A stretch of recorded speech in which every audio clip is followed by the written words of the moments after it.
Esta mañana quiero hablar de algo que es difícil de enseñar o de hablar de ello, porque no es algo que tenga un formato, que podamos encasillarlo, que podamos darle forma, pero creo que es lo más importante y lo que más necesitamos los hijos de Dios, y es el Espíritu Santo.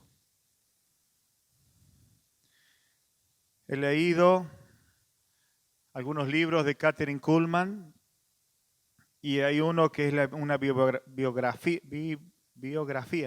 ¿está bien dicho?, de esta mujer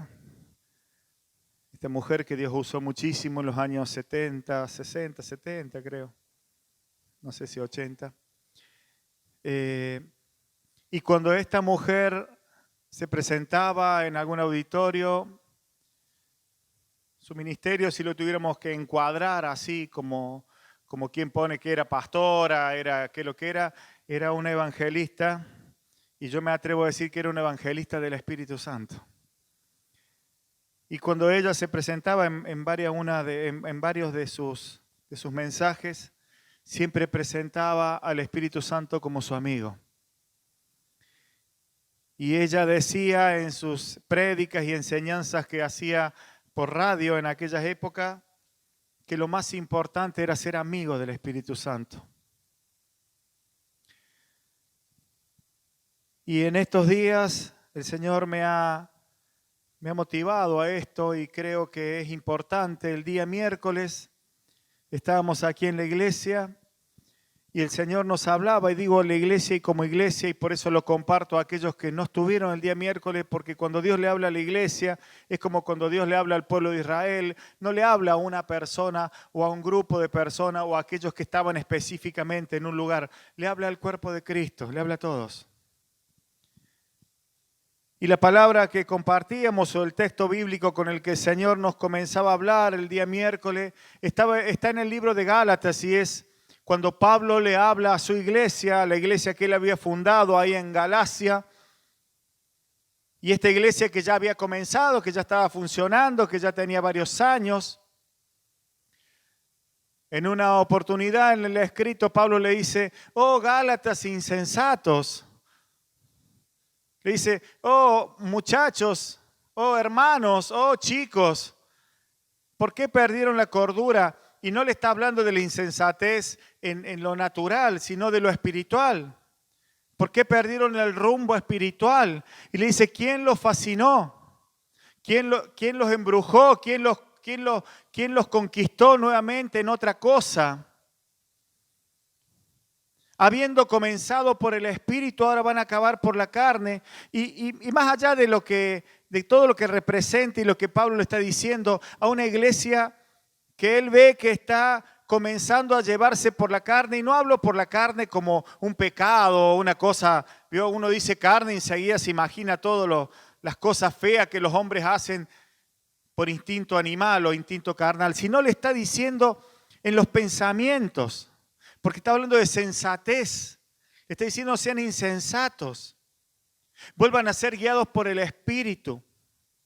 Y le dice: ¿o recibiste las obras del Espíritu por la carne o por la fe o por el Espíritu? ¿Qué le está diciendo? Conocieron a Dios, conocieron a Jesús, conociste el milagro, conociste el poder, conociste a Dios por lo que a vos se te ocurrió pensar, o porque le creíste a Dios. Y hace toda una enumeración de cosas el apóstol Pablo que no vienen al tema de hoy, porque no quiero extenderme en eso. Sino que lo que estoy diciendo y lo que Dios nos está diciendo es, y recién mi esposa al ministrar dice, y miren, no nos ponemos de acuerdo. De hecho, no nos ponemos de acuerdo casi nunca. A veces medito en esto. 35 años de casado, pocas veces nos ponemos de acuerdo. Pero acuerdo entiéndase, ¿no? O sea, a veces nos pusimos de acuerdo, y las veces que nos pusimos de acuerdo, 5 hijos. Así que no nos pusimos más de acuerdo. No nos ponemos de acuerdo, digo, en el sentido de que no preparamos el culto en una forma así, quizás hasta pudiera ser hasta más ordenada y más y más noble. Decía, no, mirá qué bien que prepararon. No sé si alguna vez lo hicimos. Vos vas a decir esto, yo voy a decir esto. Vos vas a hablar de esto, yo voy a hablar de esto otro. Creo que a veces lo único que definimos es quién predica. De hecho, el domingo pasado predicó mi esposa porque yo no estaba tan fuerte en mi espalda. Pero más de ahí no pasamos. Pero yo traía este tema y esta mañana muy temprano estaba leyendo la palabra y orando a Dios por esto, acerca del Espíritu Santo. Y de pronto el Espíritu Santo le toma a ella que ministre y es más o menos lo mismo, es decir, ¿por qué estamos aquí? ¿Por qué es Dios el primero? ¿Porque pensamos que es lo mejor? Está bien que pensemos que es lo mejor, está bien. Hay que tomar decisiones en la vida. No vivimos de una forma alocada diciendo, bueno, mira, si me da gana voy a respirar, si no, no, si voy a ver. Tomamos decisiones. Usted sabe qué comer, qué no, qué le hace bien, qué le hace mal, qué sé yo. Decisiones. Y dentro de esas decisiones es una de las decisiones por las que usted está en este lugar, en esta mañana, porque considera que algo bueno de Dios hay. Pero Dios dice, necesito que estar en un primer lugar. Y el Señor me hablaba, y necesitamos al Espíritu Santo. Y me imaginé muchas formas. Y me imaginé que me tiraba de panza aquí en el altar hasta que el Espíritu Santo me hablara. Y me imaginé que convocaba a todos a que nos arrodillemos en el altar hasta que el Espíritu Santo nos toque.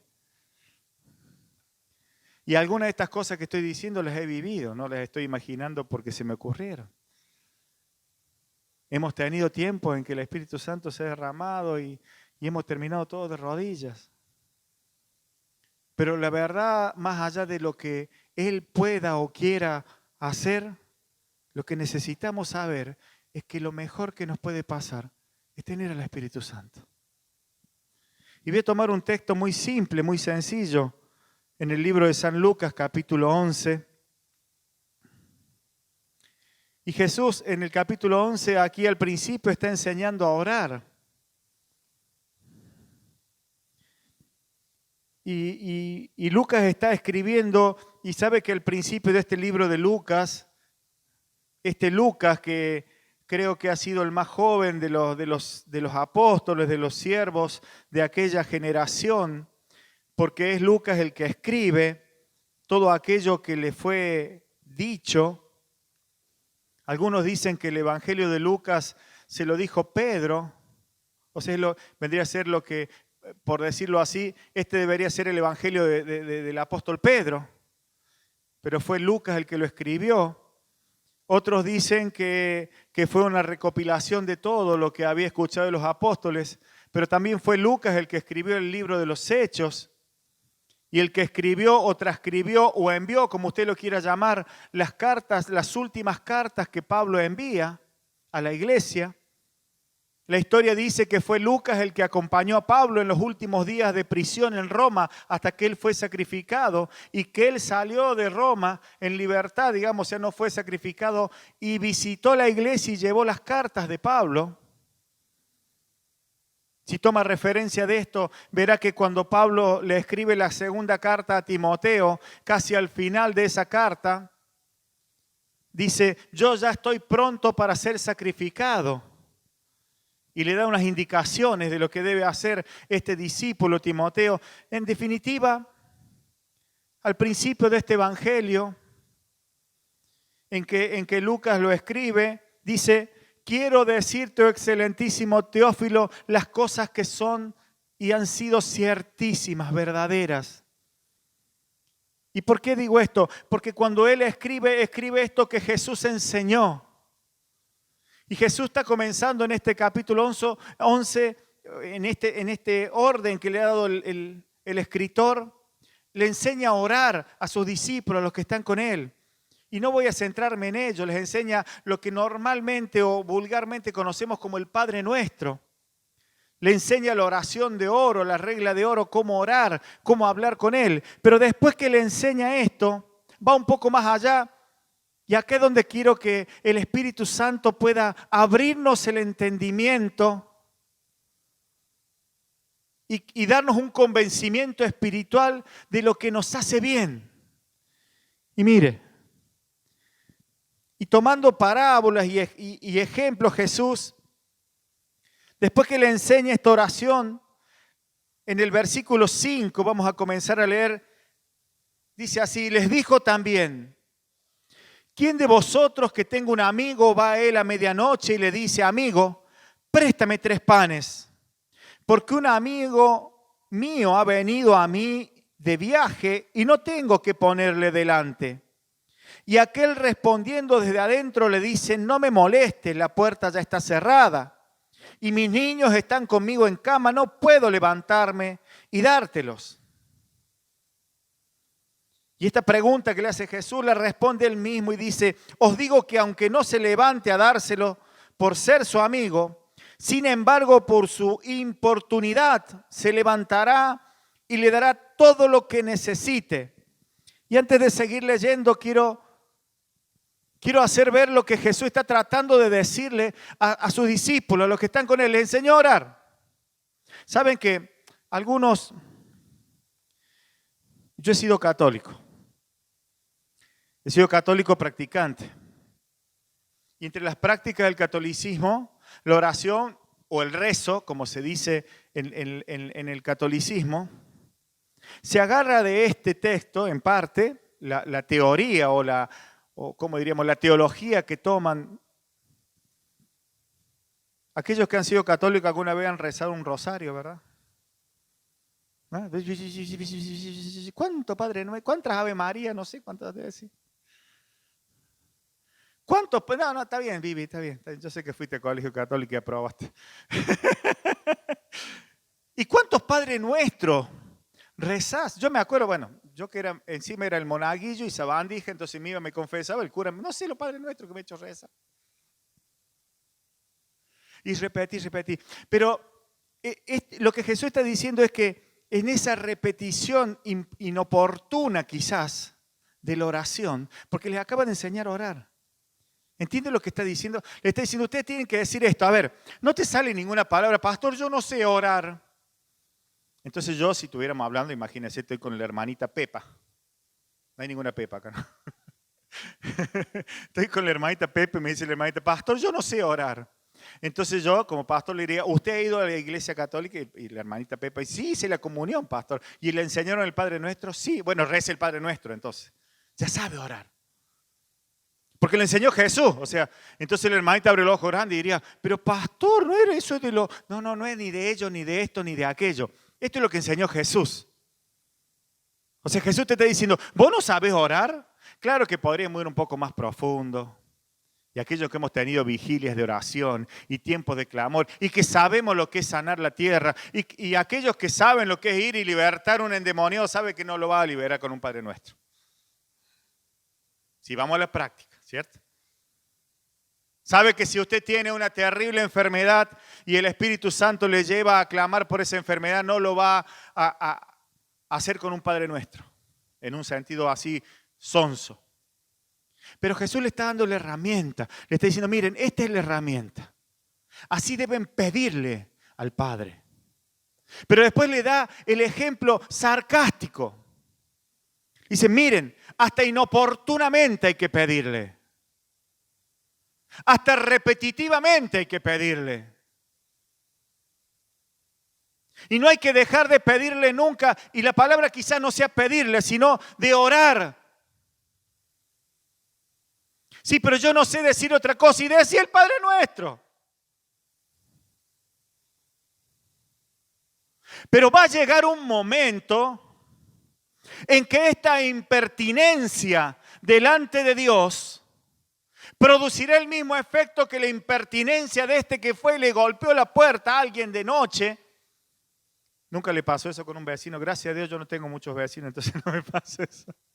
Pero recuerdo cuando vivíamos en Barrio Alberdi, que mi mamá no la quería una vecina, porque cada 2 días, máximo 3, si no era azúcar era aceite, pero siempre venía a pedir una tacita de algo. Y a pesar de que mi mamá no la quería, le daba.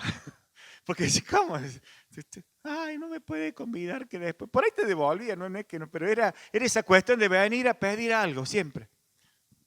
Espero que no haya una que haga eso.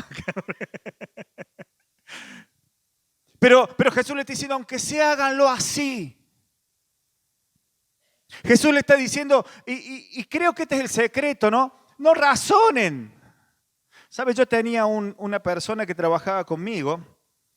Fue uno de los que me enseñó algunas de las cosas que yo sé hoy con mi oficio. Él me enseñó a armar motores. Él tenía un oficio tremendo que antes se llamaba ajustador de motores. Él había trabajado en esto y era de los técnicos que se recibieron en aquellas épocas en la escuela de aviación. Un hombre que sabía mucho. Y este hombre siempre decía algo: no hay que molestarlo a Dios, en su creencia, ¿no? Y nunca lo molestó a Dios. Y a los 48 se suicidó. Nunca lo molestó a Dios. Más allá del razonamiento. Dios no es un razonamiento. ¿Entiende? Jesús le está diciendo, ustedes necesitan orar al Padre. Ustedes necesitan orar siempre. Ustedes siempre tienen que estar orando. Y sí, pero mirá, que no sé, que no tengo ganas, que de noche, que quizá, como este hombre, ¿cómo voy a ir a pedir pan? Si no, pero... Si usted va y pide, usted va a encontrar. Entonces sigo leyendo lo que Jesús les enseña. Porque necesito, Dios, que volvamos a tener esa necesidad del Espíritu Santo más allá de todo lo que ya tengamos acumulado como conocimiento o religión. Os digo que aunque no se levante a dárselo por ser su amigo, sin embargo, por su importunidad se levantará y le dará todo lo que necesite. Y yo os digo, a ver, en esta Biblia, que tiene lindas letras, ¿vio? Está escrito en rojo. ¿Será porque es un peligro o porque lo dijo Jesús? ¿Saben las Biblias? Ahora no, porque los celulares no sé si también... Pero en la mayoría de las Biblias, cuando una letra está en rojo, es porque lo dijo Jesús. Y me detengo a decirlo, lo dijo Jesús. No es el pastor Miguel. El pastor Miguel está tratando de creer lo mismo que Jesús nos está diciendo. A ustedes, a mí. Está en rojo. Y yo os digo, dice Jesús, pedid y se os dará, buscad y hallaréis, llamad y se os abrirá. Porque todo aquel que pide recibe y el que busca halla y el que llama se le abrirá. Hasta aquí, y luego vamos a ir al final. Hasta aquí nos gusta mucho esta palabra. Todos queremos esta palabra. En mayor o menor grado, todos de alguna manera nos tomamos de esta palabra en algún momento o siempre. Porque si vos pedís, te va a dar y Dios te va a dar. Y si este fuera en este momento un mensaje para que usted sea bendecido y dele y pídale a Dios, porque Dios, y estarían todos con una aleluya en la garganta. ¡Amén! Y no es una mentira, es una verdad. Pero Jesús no está hablando de que pida porque Dios te va a dar. ¿Y qué necesitas? ¿Quién necesita un auto acá? Y levantarían la mano más de uno. Y Dios te lo va a dar y pedíselo a Dios. ¿O no? ¿Quieren que haga eso? Lo hago, lo sé hacer. Lo he hecho. Lo he hecho. No se crean que... Y lo he vivido. Y muchas cosas he obtenido por una fe de este tipo. Y no estoy predicando en contra de la fe o del pensamiento de la prosperidad, como suele decirse vulgarmente. No, porque yo creo que es un Dios que da. Yo creo que es un Dios que provee. Yo creo que es un Dios que sostiene. Yo creo que es un Dios que te da todo cuanto necesitas. El problema es cuando nosotros torcemos el brazo a Dios para que Dios nos dé lo que nosotros creemos que es mejor. Ese es otro tema. Pero Jesús no está yendo hacia ese sentido. Jesús no le está enseñando el Padre Nuestro para que obtengan todas las cosas que la televisión, el mundo, el consumismo, póngale el nombre H o J, el que quiera, dice que debe tener. Jesús está yendo un poquito más allá, mucho más allá.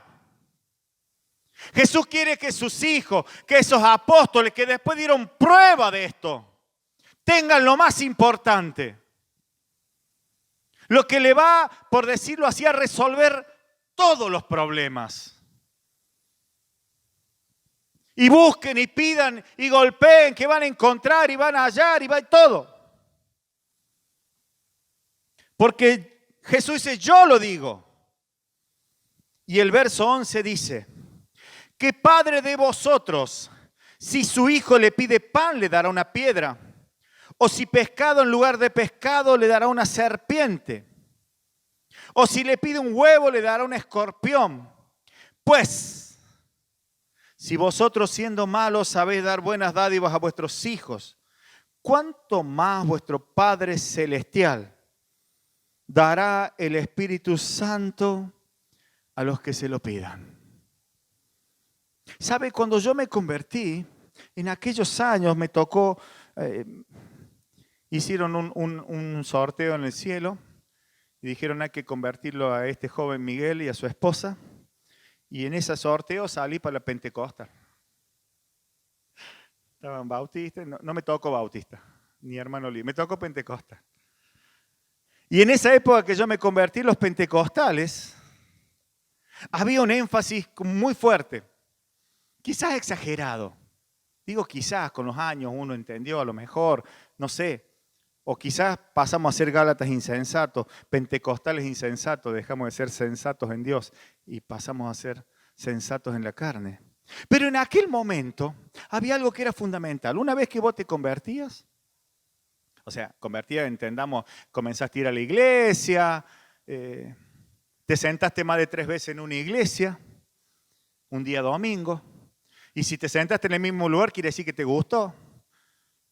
Porque cuando alguien viene a la iglesia, se sienta acá, se sienta allá, se sienta allá, todavía no se siente parte del lugar. Pero cuando alguien se siente en el mismo lugar, es porque ya se siente parte. Este es mi lugar. Entonces vos a ver, el tipo todos los domingos se siente. Entonces ya le empecé a decir hermano ya. Hola hermano, ¿cómo anda? Recuerdo que una anécdota, ¿no? Las primeras veces que yo iba a la iglesia, mi madre no quería saber nada. Y bueno, me pasó un tiempo, empezó como a calmarse, a aceptarlo. Y no sé qué evento especial hubo. Y ella fue por primera vez a la iglesia, una mujer súper, hiper católica, o más que católica, anti cualquier cosa que no sea catolicismo. Y no me acuerdo qué evento era, que había algo especial, y fue a la iglesia. Y entonces cuando salimos de la iglesia todos le decían, Dios le bendiga hermano, Dios le bendiga hermano. Entonces, Miguel, que yo sepa, mi papá tuvo 4 hijos nomás. No quería ni que le digan hermano.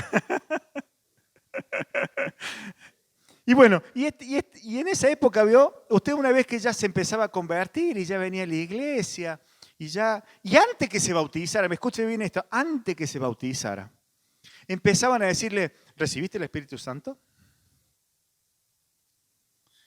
Y bueno, y no, y cómo, y entonces no iba a faltar uno de estos hermanitos que no sabía mucho de qué se trataba, pero él sabía que tenías que recibir el Espíritu Santo. Pero no, Dios te tiene que bautizar con el Espíritu Santo. Y era como una obligación o una necesidad, era algo que no se podía soslayar, no se podía dejar de lado. Decir, bueno, después, no, hoy, viste, se habla del Espíritu Santo, pero vos no hablas en lengua todavía, no, bueno, ya vas a hablar, no hay problema. Y si no hablas en lengua, lo mismo sos salvo. Y es verdad, digo, es verdad por la palabra. Pero a la vez también por la palabra hay una obra casi incompleta si el Espíritu Santo no lo conoces completo. Y entonces en aquel entonces y había cultos, no menos de un culto al mes, sino eran más, en los que especialmente se oraba para que hablen lengua. Y siempre había algún anciano o algún pastor o algún hermano mayor que te iba a poner la mano en la cabeza y iba a terminar iba a hablar en lengua. Y se te ponía la mano en la cabeza y se te ponía acá en el oído y te empezaba, Raba, aquí, acá, gloria, gloria, gloria, gloria. Entonces vos quedás ahí, gloria, gloria, gloria, gloria, gloria, y terminaba hablando en lengua. No había opción, ¿eh? Y si te lo decían muchas veces, y te bautizaba, ¿viste? Y vos ibas, te bautizaba, y no hablaba en lengua en el bautismo y seguía, y ya te entraban a mirar mal después. Ya te entraban a querer echar fuera los demonios. Demonio tiene, por eso no habla. Y ese era el pensamiento. Y más allá de lo torpe que puede parecer en la práctica, en el fondo, el secreto está allí. En el fondo y en la verdad de lo que Jesús está enseñando y del anhelo de Jesús y de lo que los apóstoles enseñaron. Por eso Pablo les dice a los Gálatas: insensatos, comenzaron por el Espíritu, no sigan por la carne. Si ustedes comenzaron creyéndole a Dios con una fe ciega en lo que Dios decía. Y recuerdo que había un hombre que se convirtió, venía de la zona de los 40 Guasos, creo que se llama, para Argüello al fondo. ¿Sabe de qué se encargaba este flaco? Era flaco. Jugaba al fútbol en los partidos que se hacen en la zona. Él se encargaba en su 504 de cargar los árbitros y tirarlo en la zanja cuando lo sacaban del partido de fútbol. Y siempre con algún huequito de bala en la pata. Él se encargaba de eso. Decía que había llevado varios árbitros y los tiraban a la orilla del canal, ¿vio? Como llegando al Lontén, y era antes así, estaba la villa. Y era bravo, terrible. Y se convirtió. Y yo no me voy a olvidar nunca. Y en ese momento estábamos recién fundando la iglesia de Cita con la Vida de la Recta. Y se convirtió este hombre. ¿Y sabe cuál era la característica? Hasta que yo dejé de asistir a la iglesia, y no sé si hoy sigue igual, creo que sí. Hoy estoy hablando 20 años. Estaba todos los días en la iglesia a toda hora. ¿Te acuerdas? Juan y la Leila estaban todos los días en la iglesia a toda hora. Usted decía: hay que limpiar la iglesia, ya la habían limpiado. El culto era a las 10:30, llegaban a las 9, a las 8. Todos se iban y no se quedan a esperar al último que se fuera. A veces compraban comida a la vuelta y la comían en la iglesia y después cerraban y se iban, pues se hacía tarde. Ya se había ido el pastor, se había ido todo. Entonces un día le pregunté. Fuimos a hacer un trabajo en la iglesia. Yo siempre fui de eso, que quiero hacer cosas. Ahora ya estoy viejo, ya hago menos. Y estábamos haciendo un trabajo en la iglesia y charlando, así le dije: Juan, ¿y por qué estás todo el día acá? Dice: Miguel, en ningún otro lado he encontrado lo que acá hay. En ningún otro lado. ¿Cómo no voy a estar todo el día acá? Sencillo. No había mucha más teología. ¿A qué otro lado voy a ir? Y en ese momento me contó algunos de sus testimonios. Y dije: wow, con razón la palabra de Dios dice que el que mucho se le perdone, mucho amará. Y ese amor era mucho, mucho. Y Jesús les está diciendo: lo más importante no es el Padre Nuestro, el pan, el mal que se te va, el cielo que viene, el gobierno. Lo más importante no es el perdón, aunque es necesario. Necesitas perdonar, ¿sí? Lo más importante no es todo lo que pedís, todo lo que se te da. Lo más importante es el Espíritu Santo. Es el Espíritu Santo. Dice la Biblia que fue el Espíritu Santo el que resucitó a Cristo de los muertos.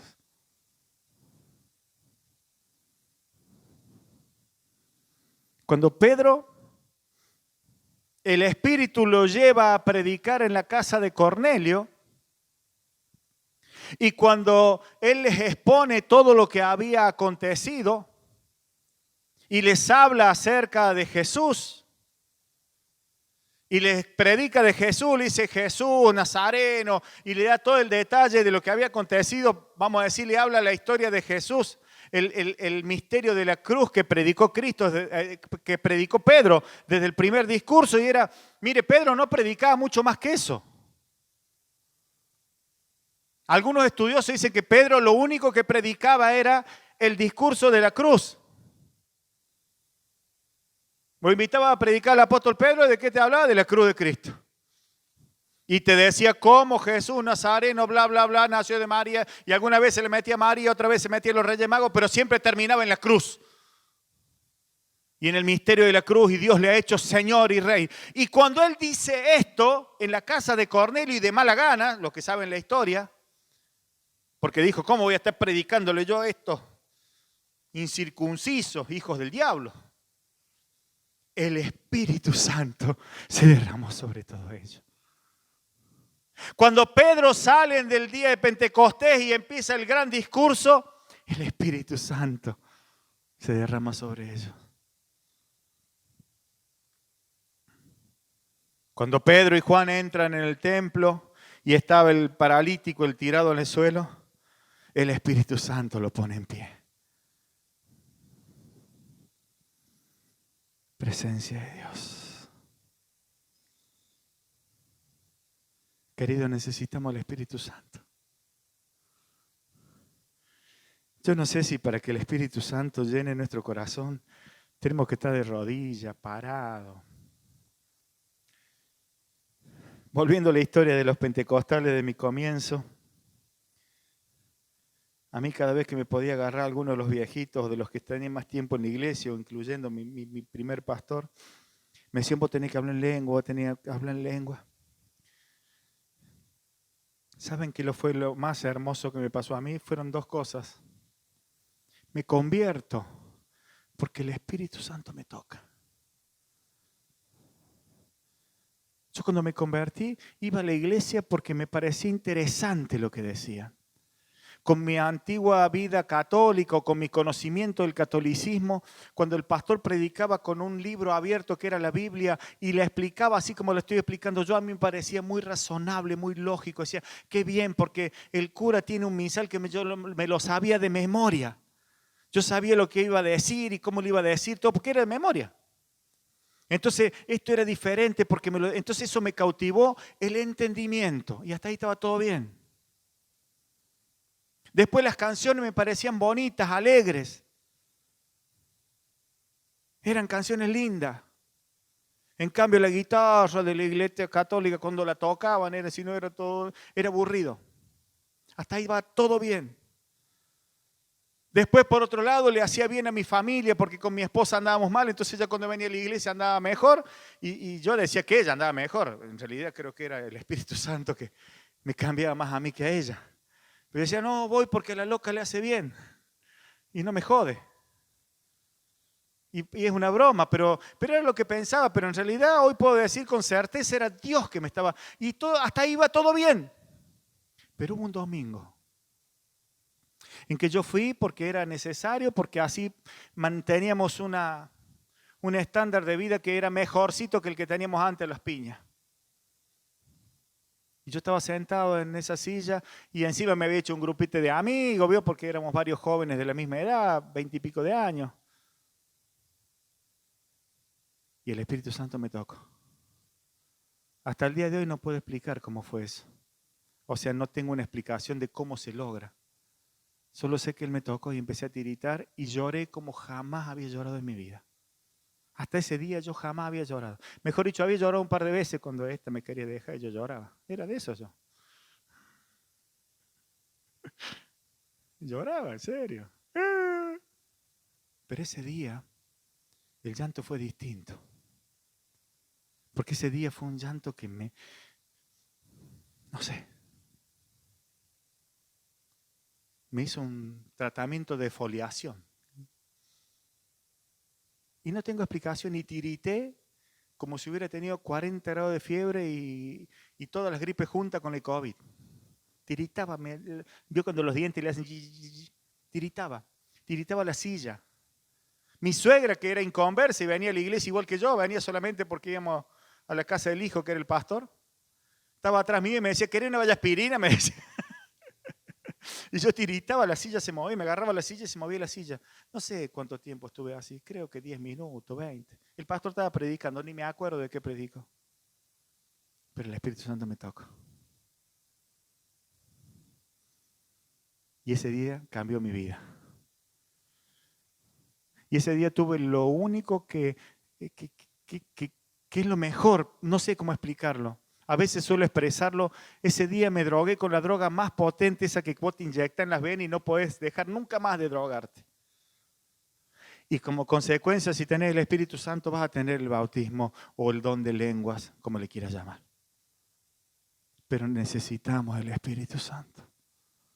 Y Jesús le dice todas estas cosas porque si tenés el Espíritu Santo, y voy a ser hasta tonto, y le pedís al Espíritu Santo un auto, el Espíritu Santo te lo va a dar. Ese es el todo que dice Jesús. Y llamás y vas a entrar, y todo lo que pidieres lo vas a recibir. Y todo lo que busques lo vas a encontrar.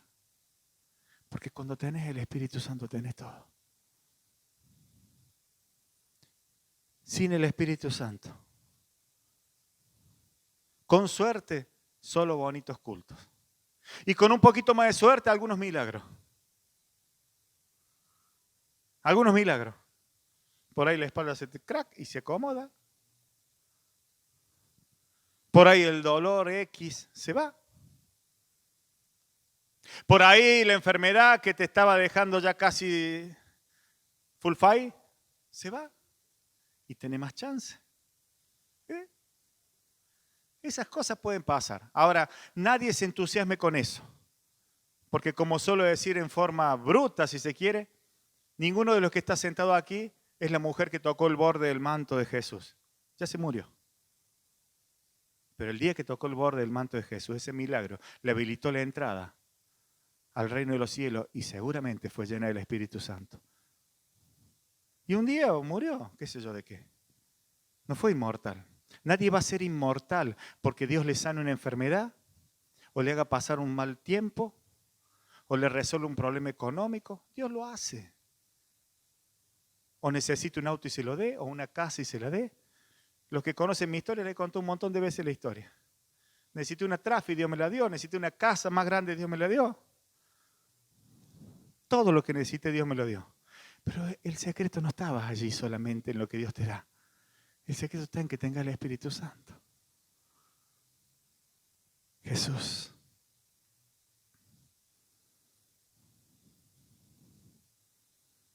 Jesús. Danos el Espíritu Santo, por favor.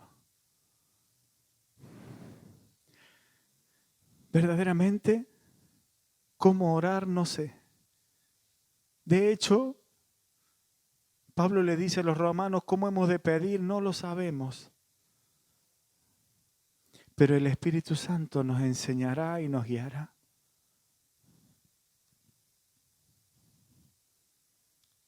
No creo que extendamos el tiempo de la reunión y tratemos de alguna manera de forzar o buscar o hacer un ahínco mayor para que hoy todos reciban el Espíritu Santo.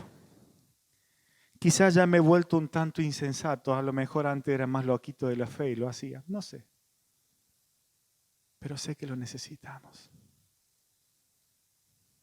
Sé que es vital. Sé que si cada uno de nosotros, me incluyo, quiero ser el primero en la lista, somos llenos del Espíritu Santo, vamos a tener ese todo. Sí, pero sí, todo.